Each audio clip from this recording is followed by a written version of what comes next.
नमस्कार शेतकरी मित्रांनो, प्रत्येकानाच अपेक्षा आहे की जो कर्जमाफीचा जी-आर राज्य शासनाकडून काढण्यात आलेला आहे, त्यामध्ये बदल होईल का? कारण जर त्यामध्ये बदल झाले, तर जास्तीत जास्त शेतकऱ्यांना कर्जमाफीचा लाभ होऊ शकतो. आणि असे संकेत माननीय राज्याचे कृषी मंत्री दत्तामामा भरणे यांनी दिलेले आहेत. काल इंदापूरमध्ये जो मान्सूनपूर्व पाऊस झालेला आहे आणि या मान्सूनपूर्व पावसाचे स्वतः बांधावर जाऊन पंचनामे त्यांनी केले आणि त्या पंचनाम्यामध्ये पत्रकारांनी जेव्हा त्यांना प्रश्न केला, की सध्याची परिस्थिती पाहता शेतकऱ्यांची खूप भयानक आहे. खरीप हंगाम 2025चा तर हातचा गेलेलाच आहे आणि त्याचबरोबर मार्चमध्ये अवकाळी झाला, आता मान्सूनपूर्व पाऊस पडतोय आणि या सर्व पार्श्वभूमीवर शेतकऱ्याचं होत असलेलं नुकसान हे खूप भयानक आहे, असं त्यांनी स्वतः मान्य केलं. आणि निश्चित या कर्जमाफीच्या निकषामध्ये वेळ पडली तर बदल करू, असं त्यांनी स्पष्ट केलेलं आहे. त्यामुळं त्यांनी जो हा शब्द दिलेला आहे, हा शब्द साधा नाही आहे. कारण यामध्ये एखादा शब्द द्यायचा म्हणला, तर तो सहजासहजी देता येत नसतो. त्यामुळं निश्चित याबाबत राज्य शासनाकडून काही कोणा नियोजन असेल आणि बच्चूभाऊ कडू यांची अजूनही मागणी ठाम आहे, की नियमित कर्जदार शेतकऱ्यांना 1,00,000 रुपये द्या. आणि आता जी अजून अवकाळी झालेली आहे आणि यामुळे जे नुकसान झालेलं आहे शेतकऱ्यांचं, या सर्व गोष्टीच्या पार्श्वभूमीवर कर्जमाफीच्या निकषामध्ये बदल केला जाऊ शकतो, असं स्पष्ट संकेत माननीय कृषी मंत्री यांनी दिलेले आहेत. त्यामुळं सर्वांनाच अपेक्षा आहेत, की सध्या जी कर्जमाफी जाहीर करण्यात आलेली आहे, या कर्जमाफीमध्ये नियम, अटी, निकष पाहता किती शेतकऱ्यांना ही कर्जमाफी फायद्याची आहे व किती शेतकऱ्यांना तोट्याची आहे, हे स्पष्ट होतं आहे. आणि हेही काही गोष्टी कृषी मंत्र्याच्याही लक्षात येत आहेत. त्यामुळं या सर्व गोष्टीच्या पार्श्वभूमीवर निश्चित यामध्ये काही का होईना बदल केला जाऊ शकतो. आणि महत्त्वाचा बदल जो आहे शेतकरी मित्रांनो, आणि जो बदल होणं गरजेचं आहे, तो म्हणजे 2019मध्ये जे महाविकास आघाडीनं शेतकऱ्यांचं कर्ज माफ केलेलं होतं, अशा शेतकऱ्यांना फक्त 50,000वर जी बोळवण करण्यात आलेली आहे, ती पूर्णपणे चुकीची आहे.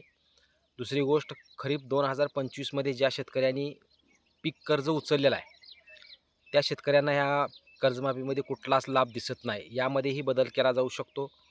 त्याचबरोबर नियमित कर्जफेड करणाऱ्या शेतकऱ्यांना जो अटी आणि निकष लावण्यात आले आहेत, ते अटी आणि निकष रद्द केले जाऊ शकतात. आणि जे लाभार्थी आहेत, त्यांनी कोणत्या शेतकऱ्यांना यात लाभ मिळणार, याच्यामध्ये कारखानदारी क्षेत्रातले जे कर्मचारी आहेत, यांना लाभ नाही असं सांगण्यात आलेलं होतं. परंतु माननीय कृषी मंत्री यांनी स्वतः सांगितले, की याबाबत निश्चित काही का होईना कार्यवाही केली जाईल व त्याही लाभार्थ्यांना कर्जमाफीमध्ये कसा लाभ देता येईल यासाठी प्रयत्न केला जाईल, असं त्यांनी स्पष्ट संकेत दिलेत. त्यामुळे या सर्व गोष्टीच्या पार्श्वभूमीवर निश्चित कर्जमाफीच्या जी-आरमध्ये बदल केला जाऊ शकतो आणि बदल केला तरच शेतकऱ्यांना याचा फायदा होऊ शकतो. त्यामुळे जास्तीत जास्त शेतकरी कर्जमाफीमध्ये कसे येऊ शकतात, यासाठी राज्य शासनानं प्रयत्न करणं गरजेचं आहे. पण या सर्व गोष्टी होत असताना स्वतः राज्य सरकारच्या माध्यमातून, एकट्या दत्तामामा भरण्याच्या माध्यमातून ही सर्व गोष्टी होत नसतात.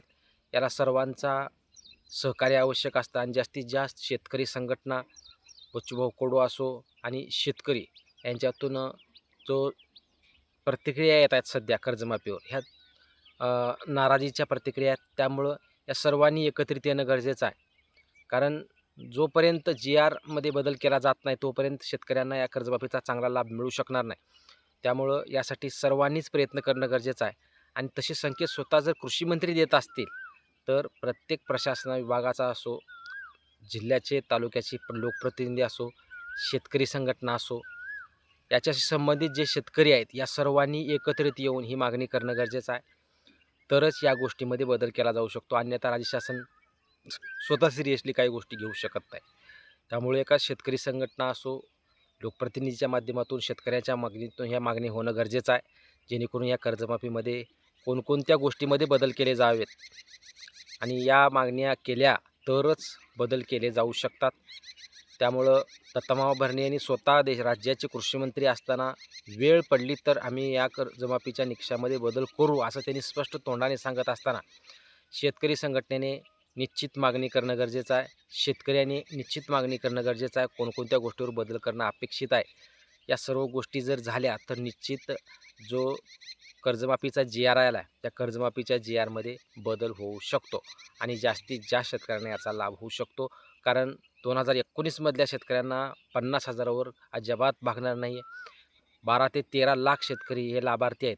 त्यामुळं या सर्वांनी एकत्रित येणं गरजेचं आहे. सर्वांनी मागणी करणं गरजेचं आहे. आपापल्या आमदारांना भेटणं गरजेचं आहे. आणि या जी-आरमध्ये बदल करून जास्तीत जास्त शेतकऱ्यांचा या कर्जमाफीमध्ये लाभ देणं गरजेचं आहे. हीच एक अपडेट सर्व शेतकऱ्यांना द्यायची होती. कारण कृषी मंत्र्यांनी जो शब्द दिला काल, त्यांचं सहकार्य असताना सर्व शेतकऱ्यांनी एकत्रित येऊन मागणी करणं गरजेचं आहे. जर मागणी केली तर निश्चितच या जी-आरमध्ये बदल होऊ शकतो. धन्यवाद मित्रांनो. अशाच नवनवीन व्हिडिओसाठी अपडेटसाठी चॅनलला सबस्क्राईब करा. जास्तीत जास्त शेतकऱ्यापर्यंत व्हिडिओ शेअर करा. व्हिडिओ आवडल्यास लाईक करायला विसरू नका. धन्यवाद.